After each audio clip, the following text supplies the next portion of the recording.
So back in 1998, I was just 14 and living here in Leeds in the UK.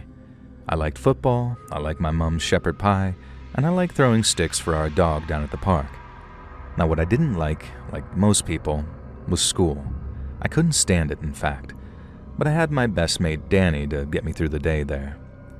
Now me and Danny used to get the bus together at the end of school, and no matter how much of a bad day I'd had, he'd always find a way to cheer me up. At least until one day, when Danny was suddenly the one who needed cheering up. So Danny was a good lad. He was never late for school, he did all of his homework on time, and he generally kept himself out of trouble.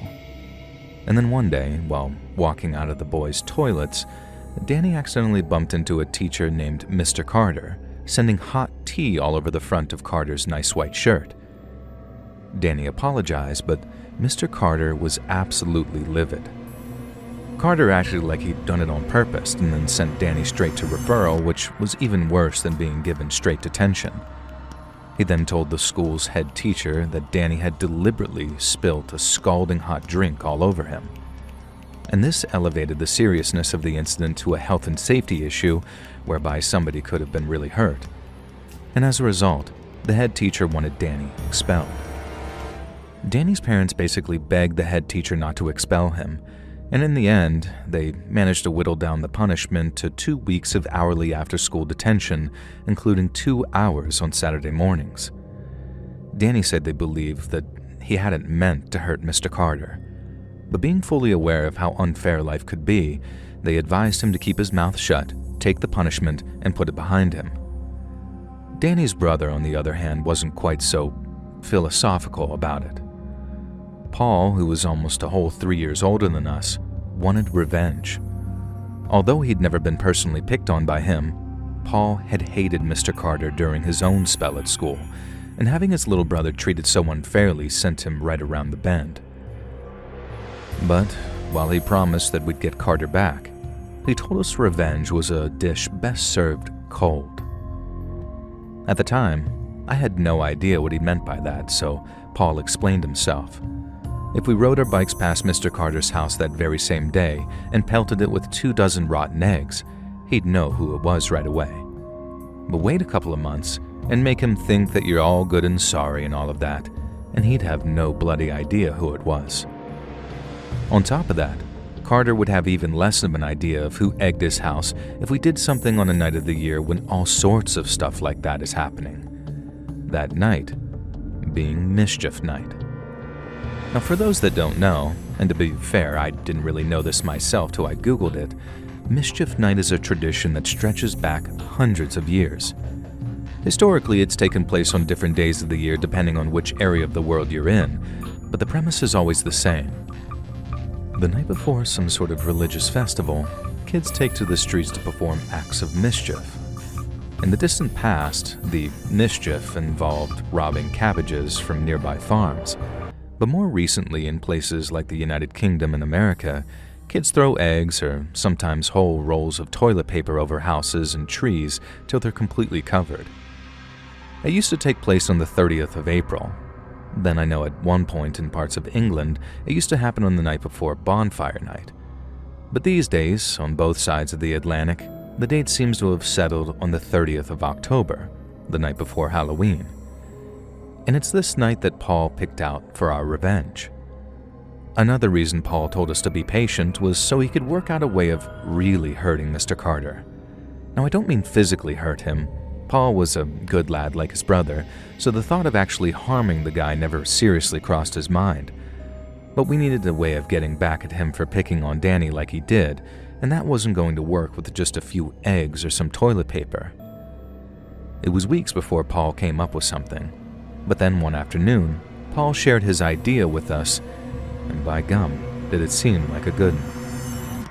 Mr. Carter was into classic cars, big time too, so much so that he invested a hell of a lot of money into a first series Jaguar E-Type that he kept locked in his garage.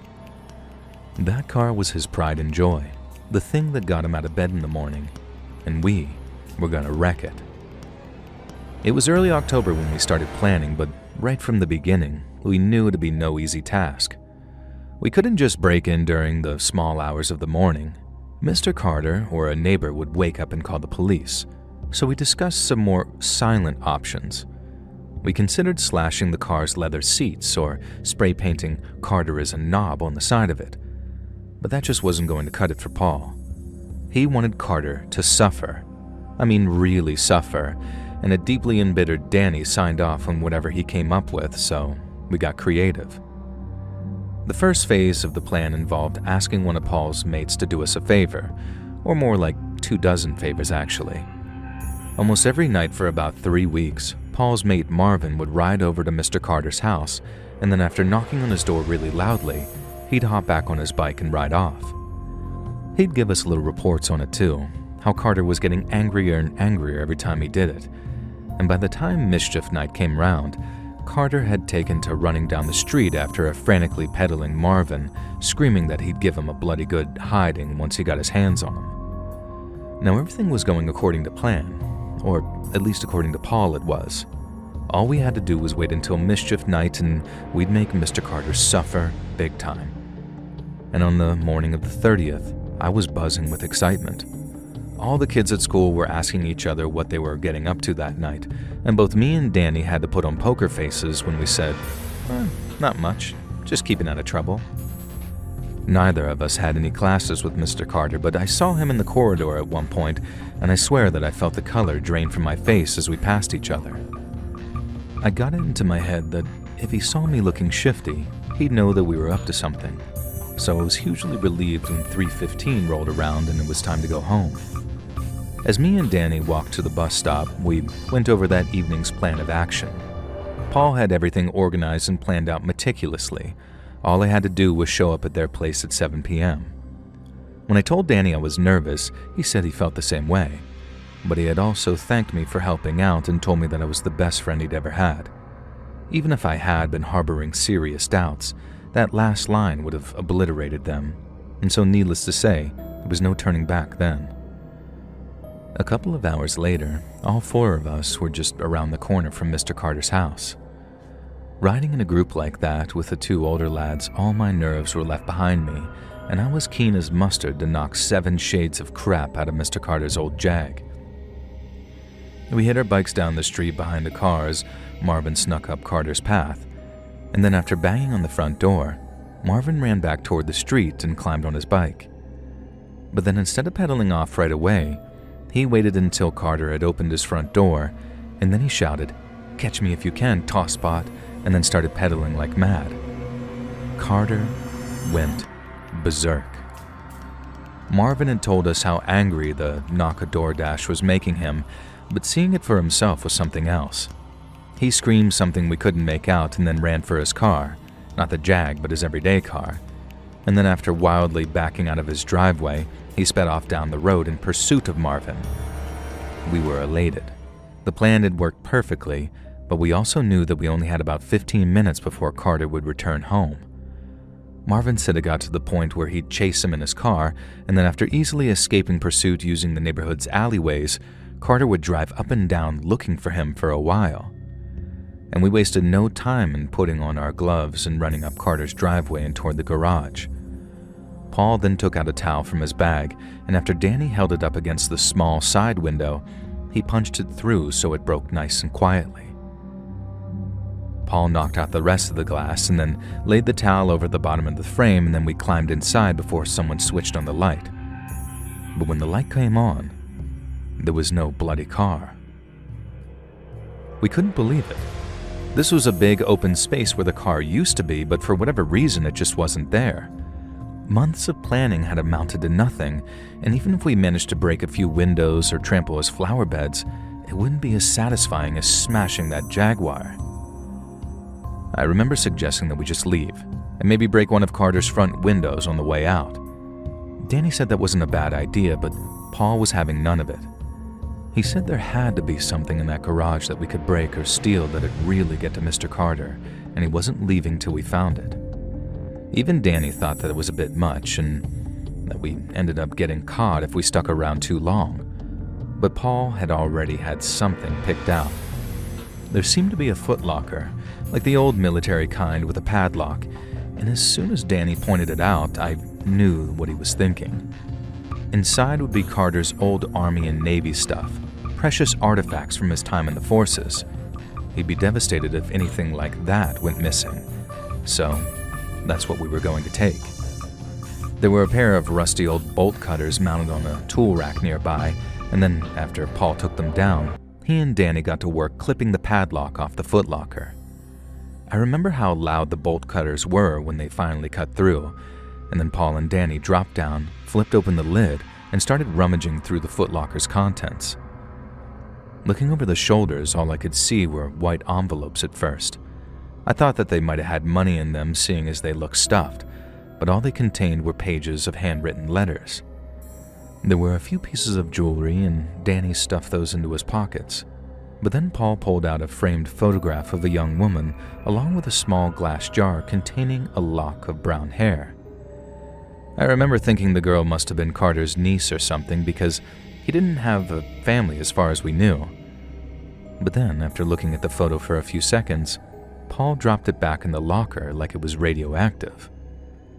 Danny asked him what the matter was, and Paul told him to put the jewelry back immediately. Danny asked why, but Paul just walked over toward the broken window and told us we needed to leave. Danny started giving it loads about not leaving without getting Carter back, but Paul growled a reply of, "No, Danny," to let us know how serious he was. We hopped out of the window, grabbed the towel, and then ran out into the street and towards where we'd stashed our bikes. The last thing Paul said was, "Follow me and don't stop until I do." And then we rode like hell till Paul finally slowed down. Now we were all out of breath, legs burning from the wild pedaling that we'd just done, and me and Danny were still proper confused why Paul had suddenly reacted the way he did. We wanted to know what had scared him so much about a picture of a girl. But it wasn't the girl. It was what happened to her that scared him. Now, like I mentioned, Paul was a couple of years older than us, so there were a few things he remembered, odds and sods that were just before mine and Danny's time. And one of those things involved a young lady gone missing on Ilkley Moor. He told us that there was a big search for her and that her picture had been all over the local papers around the time she went missing. The girl in the photo frame that was in Carter's footlocker looked almost exactly like the girl who had gone missing. Danny started arguing the toss, asking his brother if he was sure that it was the same girl, but Paul was positive. He told us how no one had ever found a body.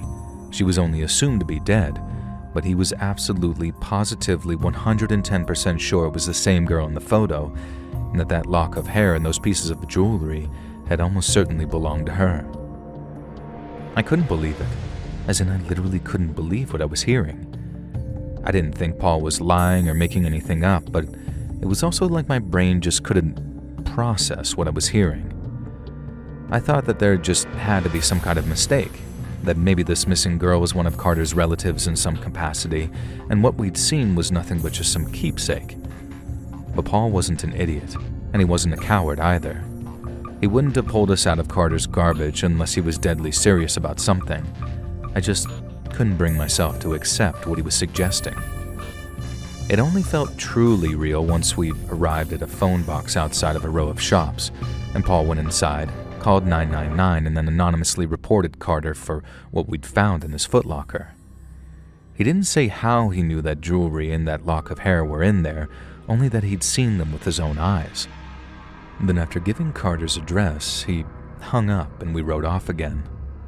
And that's when it properly sunk in what had happened that night. The police report made it real, and just like when Danny said I was his best friend, there was no turning back now. We thought there'd be a ton of police cars outside Carter's house within a few hours, maybe a helicopter and a TV crew. But all that happened was a police constable knocking at his door, took a look around his garbage, and then just buggered off again, satisfied that there was nothing to concern himself with.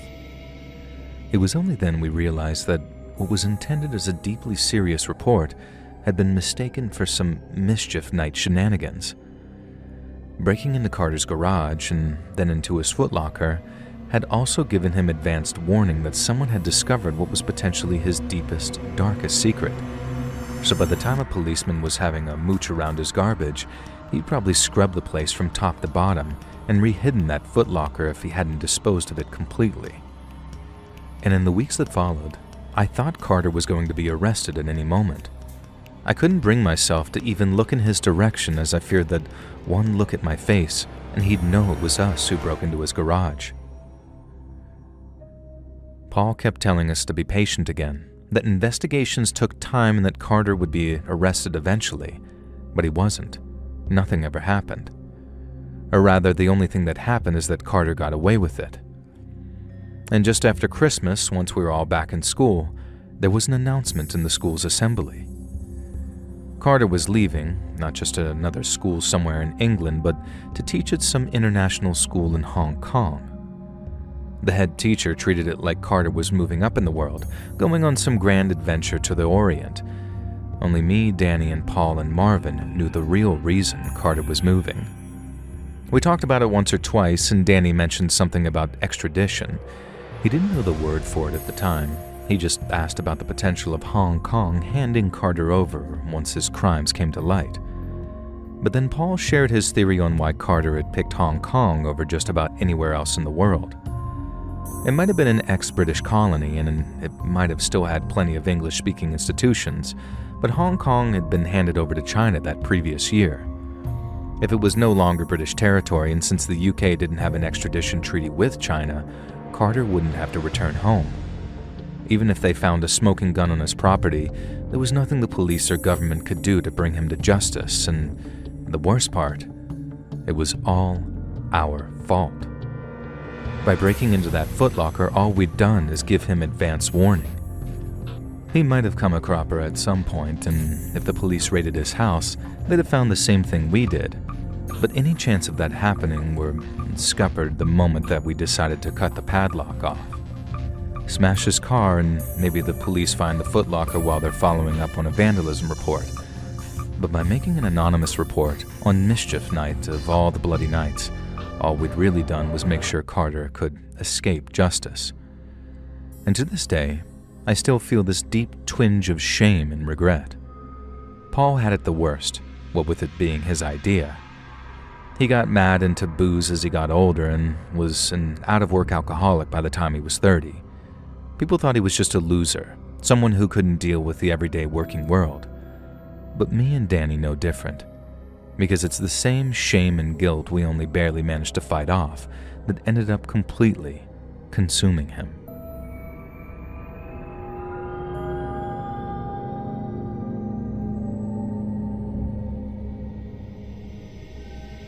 I grew up in a place called Shallowater, a little northwest Texas town about 10 miles outside of Lubbock. When I was 19, I had a job at the X-Fab plant, and I used to get a ride to work with a couple of coworkers. Every morning we'd stop at this little coffee place called Hebrews to get some cups of go juice, and it's there that I met a girl named Rita. We got to talking about the donuts and which ones were our favorite. And then after confirming she was single, we swapped phone numbers and started texting back and forth. We went on a couple of dates throughout October, and then towards the end of the month, and with Halloween coming up, I asked Rita if she had any plans for it. And she said that she was headed to a Halloween party up towards the country club, and that if I wanted to go, I could tag along with her and her friends. Now, I was wild about this girl at the time, and none of my friends had any plans outside of sitting at home probably playing PUBG, so I figured, why the hell not? So I put together a pretty basic ghost face costume, the same thing that I'd worn a couple of years before, and then I took the opportunity to show Rita that I actually had some social skills by winning over her friends. It made for a pretty fun night, at least until Rita went to the bathroom, then came back faster with this very worried look on her face. She said that her ex had showed up, completely out of the blue too. He was supposed to be away working on some oil rigs out in the Gulf, but apparently there had been a change of plan, and it meant that I needed to get out of there. In short, Rita's ex was an a-hole, and if I stuck around, there would 100% be a fight once he worked out who she was with. I didn't want to leave, but I also didn't want to fight that guy. So I said goodbye to Rita and her friends, and then figured that I could slip out without any issues. But then right as I'm walking down the driveway of this big old house, I hear someone yelling from behind me saying, "That's right. You get the hell out of here, or I kick your ass." Now I looked over my shoulder to see some angry-looking dickwad being held back by his douchey-looking buddies, and he just kept on yelling stuff at me as I turned out of the driveway and hit the road. I intended on walking back to shallow water, which would take a couple of hours, but I didn't mind. I was too obsessed to care about walking all that way, and thoughts of Rita kept me warm before my phone suddenly buzzed in my pocket. It was Rita, and she said that her ex was pissed. After starting another fight, he and his buddies had been kicked out of the party. They were mad as hell, and they intended on catching up with me so they could give me that little ass whooping. Now I had this gut feeling of uh-oh, and as I realized that they were driving and I was on foot, it was only a matter of time before they caught up with me. I lost my ghost face mask at the party, but I was still wearing that raggedy kind of black gown thing as I started jogging down the side of the highway. It seems kind of dumb looking back on it, but at the time I couldn't think of anything else that'd help. I needed to get home, or at least get out of the area so I could make it harder for Rita's ex and his boys to find me. And so there I am, jogging along the side of the highway in my Halloween costume, and every so often I'm looking over my shoulder at approaching cars thinking, please do not be Rita's ex. And they all keep passing me, one by one, until one of them slows down right alongside me, and I think, this is it. I turned to look at the car, expecting to see a car full of jerk-offs ready to kick the crap out of me. But it was a lone woman who rolled down her passenger side window and called out to me asking if I needed a ride. She looked like your typical soccer mom in her SUV and purple sweater, and followed up by saying that she figured if I was running alongside of the road that I most likely needed to ride someplace. And I told her that she was a godsend, that I'd never needed a ride so much in my entire life, and then after making sure that she was headed my way, I hopped in the passenger seat and we took off down the road. Now she introduced herself as Deborah and asked why I'd been running down the side of the road in the first place. I didn't know what else to tell her, so I just told her the truth. I told her all about Rita, how her ex had shown up at the Halloween party that we were at, and how I was running because she texted me saying he was out to kick my butt. I also tied that into why I was so grateful that she stopped for me, at which point Deborah laughed and told me it was no problem. But she did say that's what I got for dipping my toes into the dating pool. Now I could not have agreed more, but I didn't agree when she said that I should be finding a nice girl to settle down with. I mean, I agreed with the nice girl part, but settle down and get married at 19? That kind of sounded like a nightmare. Now I only politely disagreed and she laughed again like she knew I would, and then we just kept on driving while talking about this and that. And we'd already established that I was headed over to shallow water, and Deborah had said that she was going the same way. So when she turned off the highway and started heading straight east, I figured that there had been some confusion at first, so I reminded her of where I was headed. She said that she hadn't forgotten. She just had to make a stop at a friend's place on the way back. Since she was giving me a ride out of the kindness of her heart, I wasn't about to complain about the pit stop, so I just kept on with the small talk as we drove down this very dark dirt road. But when she suddenly stopped the car, the mood shifted completely. I asked Deborah why she suddenly stopped, but she didn't reply. She just reached into the compartment of her door, and the next thing I knew, I had a gun pointed at me. I just froze up at first, partially in fear, partially in complete disbelief.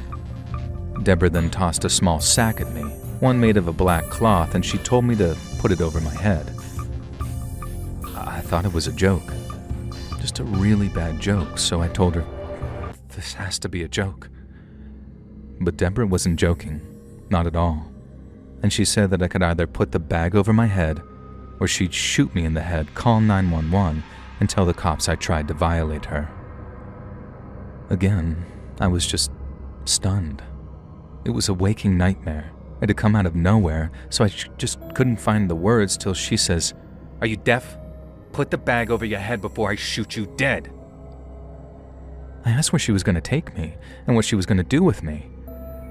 But more of an act of defiance, if anything. I knew she wasn't going to tell me. It was all just a way of delaying the inevitable. Then when Deborah told me one more time to put the bag over my head, I did as I was told. Once my face was covered and I was almost completely blind, Deborah got us moving again. I kept asking where we were going and what she was going to do with me. But whenever she did speak, Deborah only said stuff like, "Shut up, demon.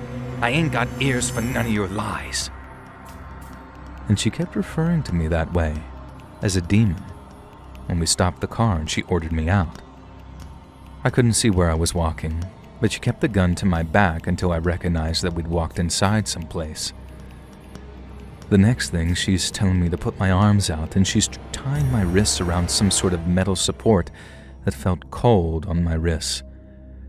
After that, she took the hood off, and I could see that I was in a barn. Deborah told me if I did anything funny, she'd kill me when she came back.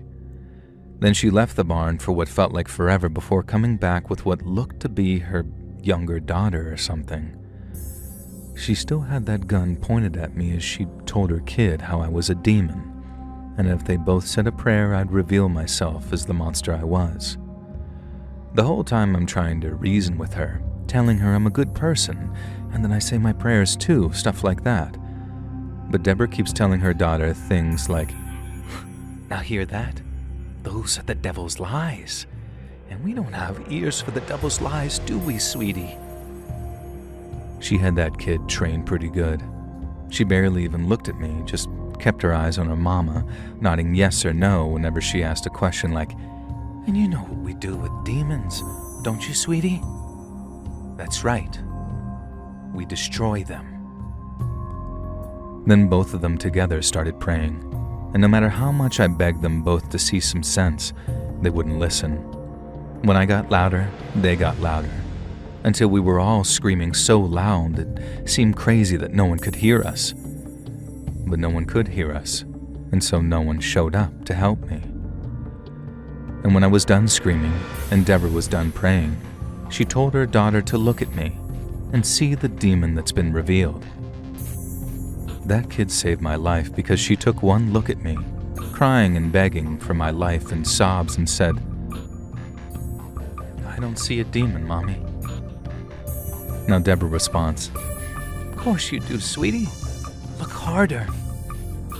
But her kid just shook her head and repeated herself. And I'll never forget the look on that woman's face when she gave me a kind of second look, or like she looked at me for the first time all over again. She looked like she was studying me, and then she looked very surprised, and then finally she looked very sad. She turned to her kid and said something along the lines of, "Mommy made a mistake." And I joined in. "Yes, a mistake. That's all that happened. Everyone makes mistakes. Please let me go. Please let me go." But again, Deborah didn't seem to listen. Her little girl's eyes were fixed on me, all wide and afraid, but glassy like she was right on the verge of tears. But Deborah didn't look. Not at first. She just kept saying how sorry she was before offering to take her back inside. I had to wait another God knows how long before Deborah showed up again, still holding that gun and with a black bag in her hand again. I felt this deep feeling of relief seeing the bag because I knew that it meant that she was going to drive me someplace again, or maybe walk me someplace. Either way, she wasn't going to shoot me, but that didn't mean that she didn't threaten to. She gave me some big speech about how she was doing God's work out there and how sometimes she made mistakes in identifying demons or devil worshippers. She was very sorry that she put me through all that, but she also couldn't leave me alone unless I promised not to tell anyone about what she'd done. Right there, with either the gun or the black bag on offer, I'd have said just about anything she asked me to. So I promised her, I promised to God that I'd never breathe a word of what happened that night to another living soul. And then Deborah put the bag back on my head, untied my hands, and then directed me back towards her car. And the next time she took the bag off my head, we were on a dark stretch of highway that I couldn't identify. Deborah said it was roughly where she'd pick me up, and as much as I couldn't be sure, I was too relieved to be out of that barn and out of her car to give a good goddamn where I was exactly. And before she drove off, she actually said, "God bless you." and explained how God would reward me in heaven if I kept my mouth shut. Well, I didn't keep my mouth shut, and after I walked all the way back to Shallow Water, I called the county sheriff and filed a report.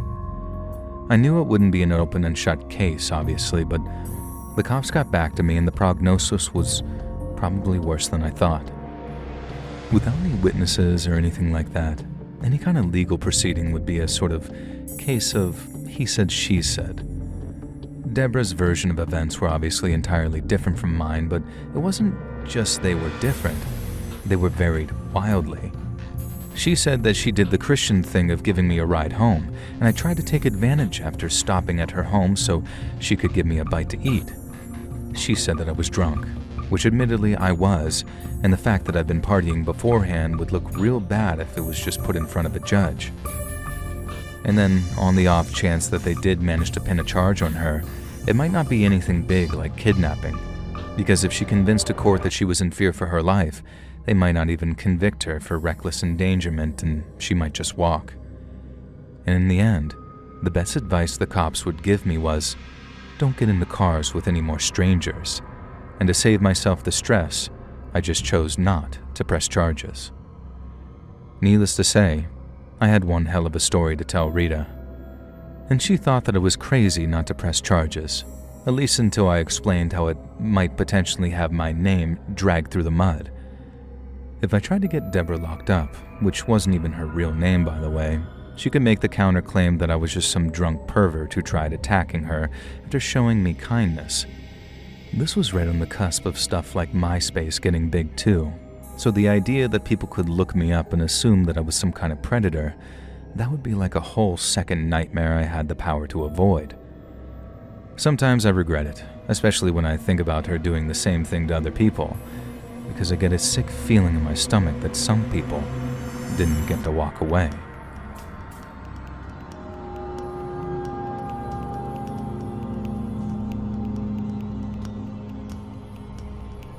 So I'm an Italian-American on both sides of my family, and my dad's side has lived in Brooklyn since the 1930s. My grandpa Luca came over on a ship when he was still in his 20s, and as long as I knew him, he was the most deeply Catholic man I'd ever known.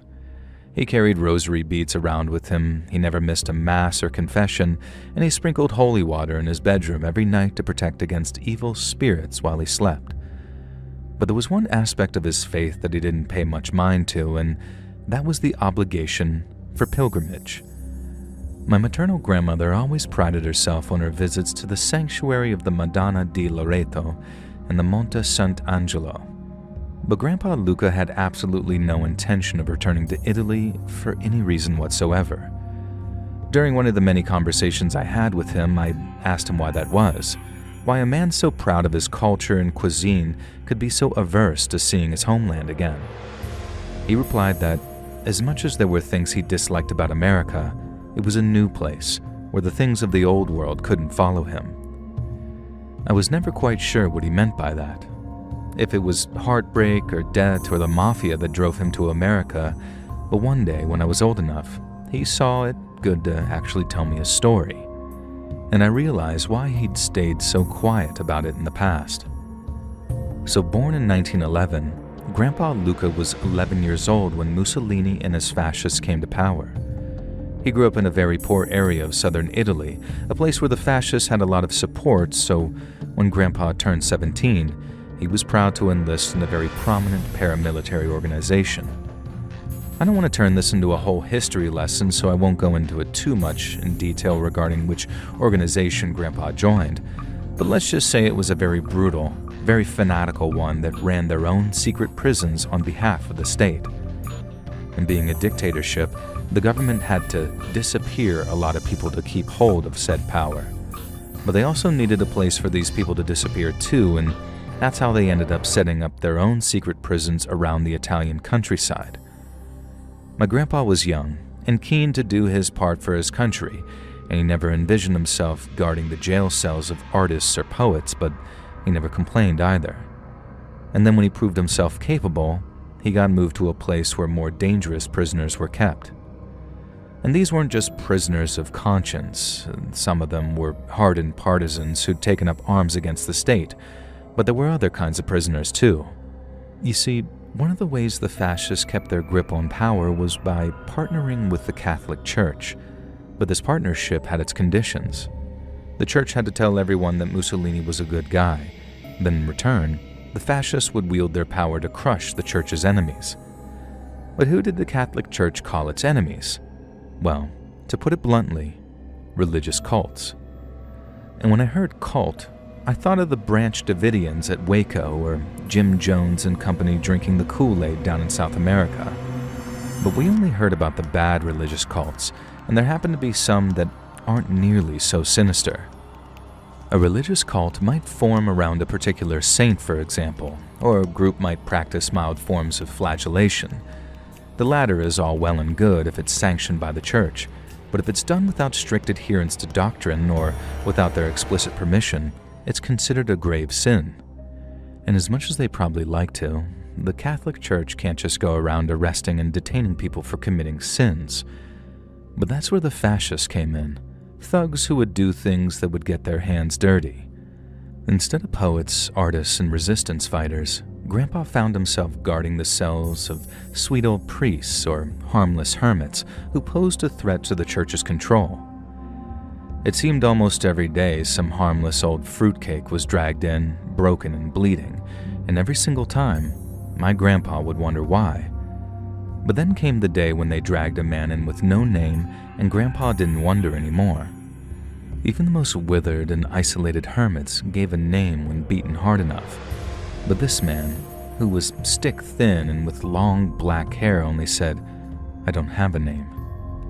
Even after a time in the prison's torture chamber, and since he headed up one of those more sinister cults I mentioned earlier, who practiced ritual slaughter on All Hallows' Eve, he was considered a very dangerous man. And so unlike most of the prisoners who were kept in large and communal containment areas, the man with no name was kept in constant, solitary confinement. And for the first time, Grandpa Luca understood why. The man with no name had a dark, almost nauseating aura about him, and it was said that he'd done terrible things as the leader of his cult. So for the first time in a long time, Grandpa understood the need for such stringent security, and he was glad for it. The prison was a brutal, unforgiving place, but like any prison, the people in charge needed ways of keeping the inmates placid. They were allowed cigarettes, they were allowed to play soccer, and they were allowed to put on plays or shows, so long as they weren't of a political nature. Aside from a handful of fascist-approved titles, the prisoners weren't allowed any books, and they weren't allowed to have any writing materials either. But they were allowed things like chess sets, playing cards, and other such ways of entertaining themselves. The prisoners in solitary confinement were no different. They too needed mental stimulation to prevent restlessness, and this was how the guards ended up honoring an odd request from the man with no name. He didn't accept any of the books, cigarettes, or playing cards offered to him and seemed content to stare blankly at the wall of his cell all day. But this made the guards worry that he was going insane, so they asked if there was anything they could bring him to keep him occupied. Some prisoners asked for a ball to bounce, and others asked for a Bible. But in the case of the man with no name, he asked for a rock and a strip of sandpaper to shape it with. The request made it all the way up to the warden, who decided that there was no harm in allowing the prisoner such objects, so long as nothing sharp or bladed was given to him. And so that same day, a guard stopped by his cell and gave him a rock and some sandpaper. And over the next few weeks, the man with no name started shaping that rock. Guards would stop by his cell to check in on him every so often, or to deliver his daily bread and water, and they'd see his progress. They'd see how that jagged piece of stone was smoothed off and then worn away in certain sections until it was smooth and shiny all over. And then right about the same time the rock started to get very smooth and oblong, like an almost oversized pill, the general prisoner population got more and more rowdy. They were making demands about exercise and food, saying they needed more of both if they were going to riot. Guards beat unruly prisoners mercilessly if they attacked each other and denied food to those who attacked guards. But nothing seemed to calm their tempers, and the unrest got worse and worse. Every night, the prisoners would congregate in the courtyard where they normally played soccer, and they'd chant slogans about a free Italy. The guards had tried everything except shooting the prisoners to calm them down, and the warden still only had the mandate for a prison, not a death camp, so they couldn't just shoot anyone who refused orders. But nor could they carry on with the beating and starvation because those kinds of punishments only made the general population more violent. Instead, the warden tried to make a deal with them. On All Hallows Eve, the night before Halloween, the warden gathered the prisoners to make an announcement. If they stopped demonstrating, he would arrange a delivery of fresh bread to the prison, along with several cases of good wine so each prisoner could have a whole cupful to themselves. I guess they considered that the nuclear option, the thing that had put the demonstrations to bed. But to the warden's surprise, the offer did nothing to quell the unrest. I guess the warden got mad that the prisoners rejected his offer, so he went right back to offering beatings and starvation, only double as much. But this not only caused another demonstration, but it escalated into a full-scale prison riot. Grandpa said that he'd never seen violence like it before or since. He said it was like the prisoners were in a rabid frenzy, that they weren't just attacking prison guards and trying to tear the prison itself apart, but they were killing each other too. Prisoners who had once been friendly with each other were now literally at each other's throats, ripping each other apart with their bare hands. It was chaos, pure blood-soaked chaos, and the prison guards had no choice but to withdraw, surround the prison, and kill anyone who broke out and tried to escape.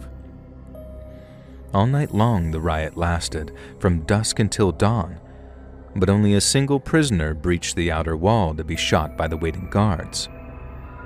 The next morning, the guards walked back into the prison and were greeted by a scene from a nightmare. There were dead bodies lying all over the prison's courtyard, and there was so much blood that it formed big puddles on parts of the yard. Most of the prisoners were back in their cells, either completely exhausted, frightened out of their minds, or nursing some severe wounds.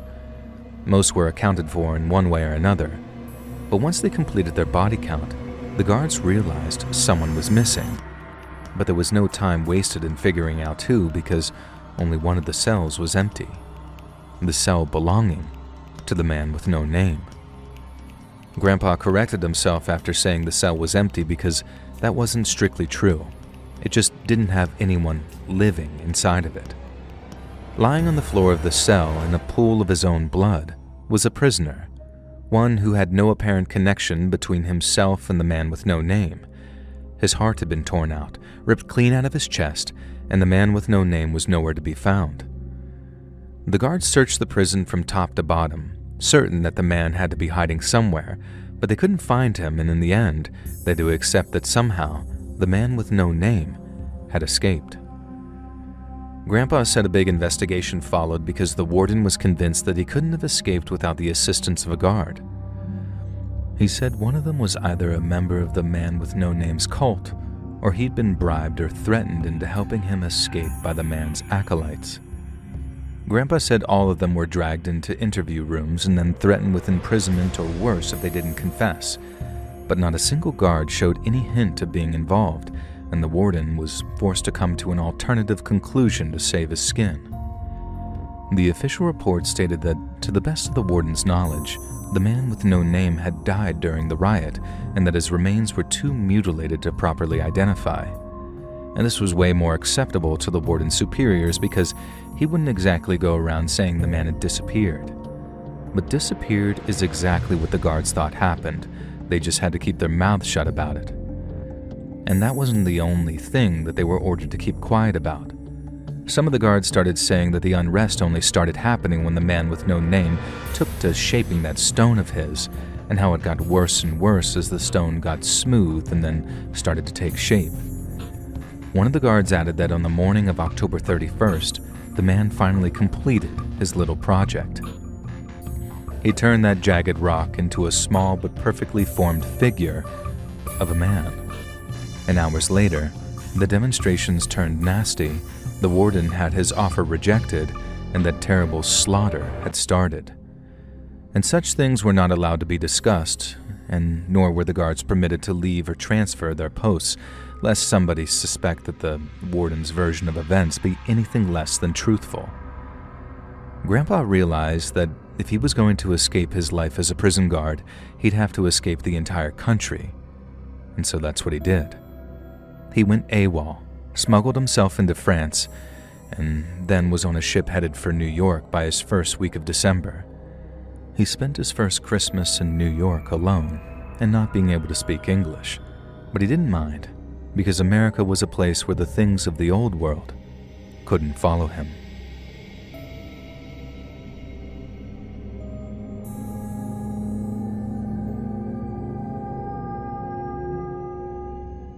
I could get in a lot of trouble for posting this, so I'd like to remain as anonymous and nondescript as possible. Now, I'm sorry if this gets annoying while reading this, but I'm confident you'll understand my reasoning once you reach the end. So I work as a teacher in an English-speaking country, teaching 7 to 11-year-olds, and let's just say that I've got a few years' experience under my belt. I have no regrets. I love my profession, and I'd do it all again in a heartbeat given the chance. But while the highs have been high, the lows have been lows in ways that I'm not sure other people can imagine. You see, when you work with kids, you get to be part of some pretty incredible things sometimes. But there's a dark side of it too, and sometimes you end up privy to things that quite literally haunt you. One day, right at the start of our term, we had a kid that I'll just call A arrive in my class. A was from a non-English speaking country, and although they struggled with communication at first, extra English lessons really helped him out, and it only took a couple of weeks before his personality started to shine through. A was also from a country that didn't celebrate Halloween, at least not nearly in the same way that we do in the West nowadays. So as September rolled into October and the Halloween decorations started going up, the level of enthusiasm with which we celebrated it came as quite a surprise. You see, A came from a very conservative culture, one that took things like ghosts and ghouls and witches very seriously, so he found the whole thing quite scary at first. But then once it was explained to him that it was all just a bit of fun and we were taking things that scare us and making them not so scary anymore, he started to see the fun side. The kids in my class made me so proud of them that term because they welcomed A into the fold with open arms. They asked a lot of very awkward questions about his accent and his background and stuff, but only in the way that kids are prone to do, so there was nothing that I'd have labeled bullying. But then once they got to know him a little bit more, A was quite a popular young man, and around Halloween, some of them took it upon themselves to teach him all about it. They taught him about vampires, about zombies and werewolves, but the creature A found particularly enchanting was that of Dracula.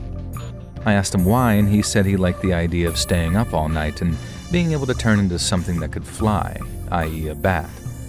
It was adorable, seeing him bonding with his peers and conquering his fears all at once, and having him really enthusiastic about a new thing was great for his English.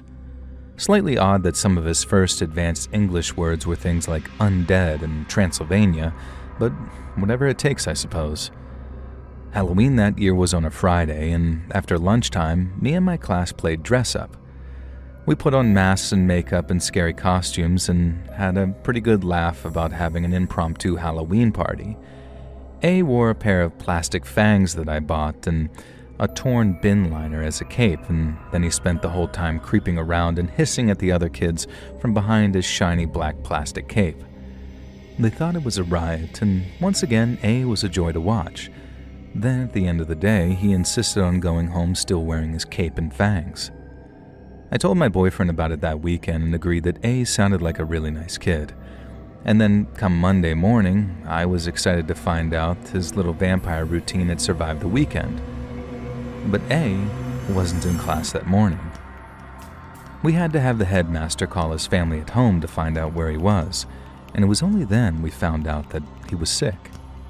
The headmaster asked his parents to make sure they informed us of illness in the future, and they said, "Sure, fine, no problem," and then that was that. The next morning, A still hadn't returned to school, so his headmaster called his family again to ask for an update. Their English wasn't fantastic, but they could speak enough to get across that A still needed bed rest and would return to school as soon as he was able. Again, this was no problem. But then after not showing up all week and not showing up the first 2 days of the next week, we started to worry. The headmaster placed a third call to A's family, but after he got the same response of, "He's sick and needs bed rest," the headmaster asked if they had taken A to a doctor. His parents said no, they hadn't taken him to a doctor, but the reasons for not taking him were lost in translation. And that was the first time that the words social services cropped up into the conversation, and things escalated from there.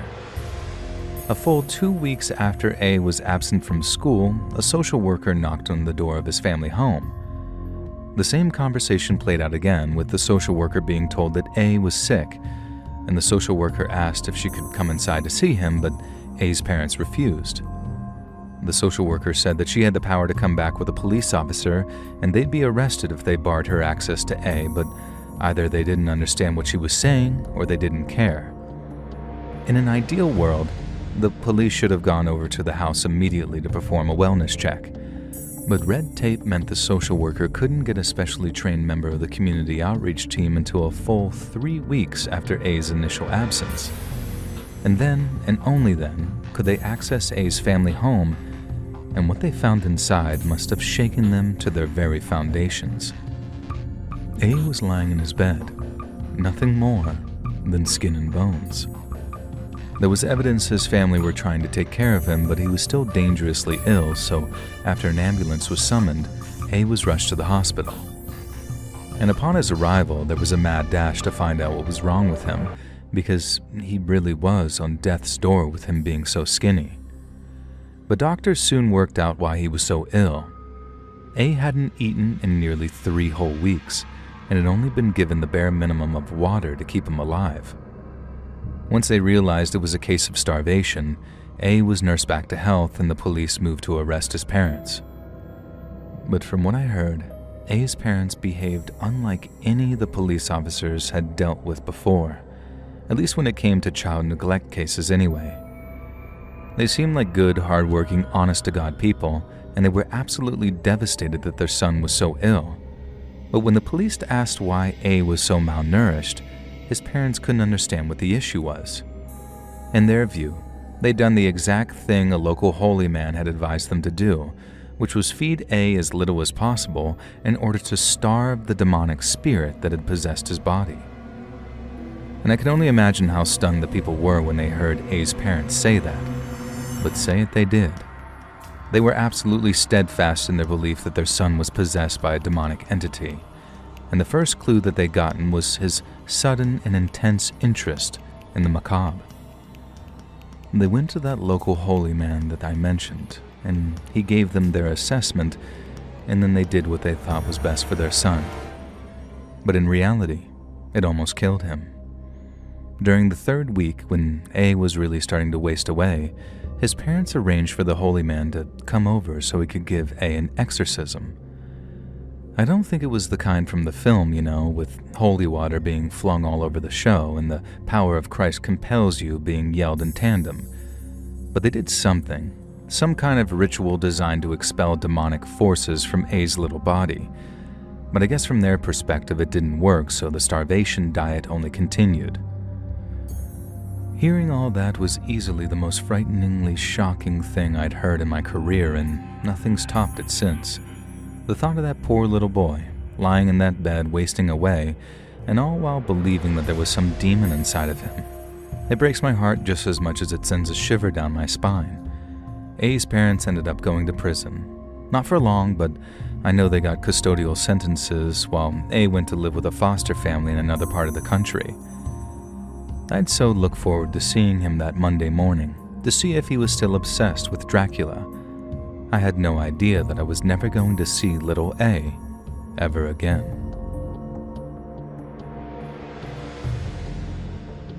Hey friends, thanks for listening. Click that notification bell to be alerted of all future narrations. I release new videos every Monday and Thursday at 9 p.m. EST, and there are super fun live streams on Sundays and Wednesday nights. If you got a story, be sure to submit them over at my email, letsreadsubmissions@gmail.com, and maybe even hear your story featured on the next video. And if you want to support me even more, Grab early access to all future narrations and bonus content over on Patreon, or click that big join button to hear about the extra perks for members of the channel. And check out the Let's Read podcast, where you can hear all of these stories in big compilations located anywhere you listen to podcasts. I also have a true crime channel called Saturn Soul. All links are down in the description below. Thanks so much, friends. And remember... Yeah, that's about it.